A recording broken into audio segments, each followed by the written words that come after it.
Hi friends, got another little show and tell for you. This is another tool. This is probably geared more, okay, so the subject matter of this video is about EMDR for children. And the product I'm going to show you is Anna Gomez's product. It's called the Thoughts Kit for Kids. And it is it's an adaptation of EMDR for kiddos. So I want to put that on here in our community so that, sometimes people who listen to my videos are clinicians and they want to be introduced to a tool.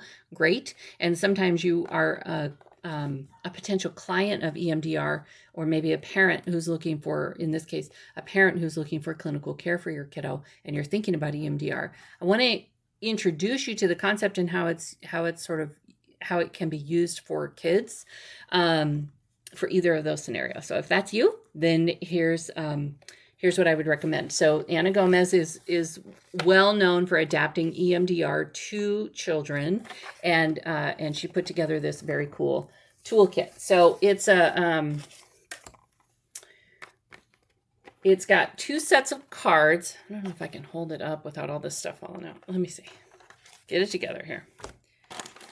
Okay, I think I can do it this way. Okay, I'm a professional. I should have thought about this before I started the video, but I didn't.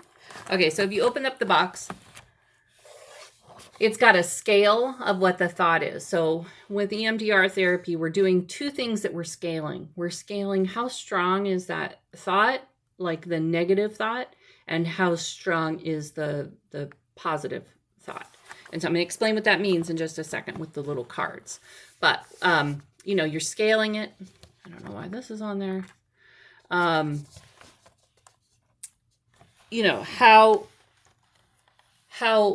distressing is that? How true is that, right, on a scale? And so then the idea, this is nearly impossible to show like this. It's laying flat, and then you can use these little, right? So if something is really distressing to you, how distressing is that on a scale of 1 to 7? The goal of the EMDR is that it becomes less distressing. So we want to be going down, right? We want to move our little character. And there's different, there's that little character or that little character, or you can use, one of a little toy. You can also recreate this in the sand tray, with, scaling across the sand tray. Don't put your box in the sand tray. So they can pick out a little figure, their little Spider-Man, or, their little wishing well figure, or whatever they want to move across the scale. So how distressing is it on the scale? And then the other part is how true is that and you're scaling that as well. And then it can be very hard to figure out for an adult, let alone a child, what a negative thought is and what a positive thought is. So what did you believe about yourself? Is a question in EMDR. What do you believe about yourself? It's really hard for kids to get a hold of that concept. So what Anna did with this kit was she took the sort of negative cognition and positive cognition lists that clinicians will use in EMDR therapy and put it into a picture on a card with a description of it. So it makes it more concrete for kids. And there's like a really young kids version of it. There's two sets, a kids version and a teens version. Let's see, the kids are, instead of calling it a positive cognition, it's called good thoughts, right? Because kids don't use positive cognition until they've been in a therapy for a while, and then they do. And instead of saying negative thoughts, they call it mixed up thoughts. So that's a negative cognition. I'm not saying you have to restrict this to just children, because I would find this very helpful as an adult. So in this case, we're starting with a negative cognition. I'm sorry, this is reversed for you, but the words are, you can see in the picture, there's a thought bubble, and presumably like the parent is saying, it's your fault, right? It's my fault is how the kiddo is experiencing that mixed up thought. It's my fault. And if that's highly distressing and that's what you've determined in your pre-work on your EMDR, that's the negative cognition or mixed up thought that you're going to work on, then you pick that, and it's right there. It's a constant reminder. This is the negative cognition that we're working on. And then you ask, what is the good thought you would wish that you would have? Now, it's not always one for one. In this case, it's not my fault. So that's a good thought. Like in the cases where things are inappropriately assigned as fault, you know what I mean?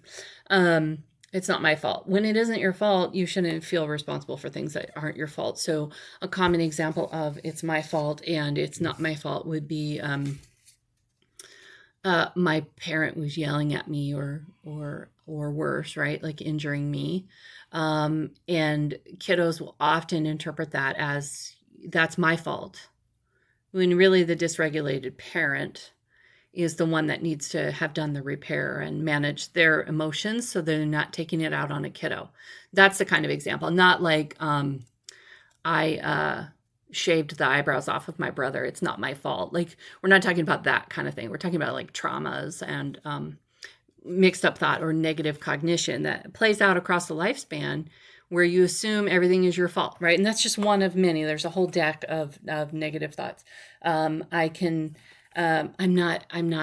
valuable. I'm weak. All kinds of negative thoughts that we develop. So there's like a kid's version, and then there's a teenage version. And so it would be things like, and these are called like negative and positive thoughts. So it's a little closer to the adult version. I should have done something. Like I should have done something. So maybe somebody who left an abusive environment, left some young siblings behind, and the kids continued to be abused. You might have a teenager who, well, maybe they hadn't left the environment, but let's say they reported that at school, or they failed in their experience, and they failed to protect their younger siblings. They might be holding on to some responsibility for, I should have done something. So, and then like, what would be the positive cognition that you were working on? Would be there's probably a card that's an equivalent of that. Like, it's not my fault, or that's not my responsibility, or it doesn't mean that I didn't love my siblings, or, whatever the positive thought could be.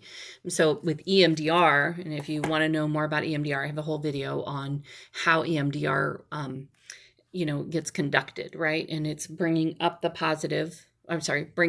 negative, and kind of like exploring the history of that, and then and the feelings associated with, like, the sensory experience of it, and then the positive thought, what you wish you believed about yourself. So it's dealing with belief schema that comes from trauma. And so an EMDR clinician is helping you to bring up both sides of that, and then you're desensitizing the negative thought and reprocessing on the healthier, more positively adaptive thought, rather than a maladaptive belief about self.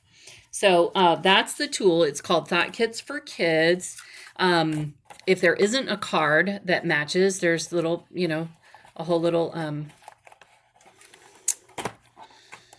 like blanks. I don't know why I can't pull them out, but right? So you could write your own negative and positive belief schema stuff on there in the kiddos' words. And then you do the same thing, right? So you bring up the negative, you bring that online, and then you bring up the positive. And this tool just helps to make it more concrete. It's got the scaling in it. It's got a little marker. It's got a little instruction booklet. And then it has lots of examples of negative cognition and positive cognition for children and for teenagers. And the teenage one absolutely could be used if you have an adult client like me who really needs a more concrete, languaging. I recommend that toolkit for EMDR support with kiddos and with teens, should you find yourself in need of that. All right, I'll see you on the next one.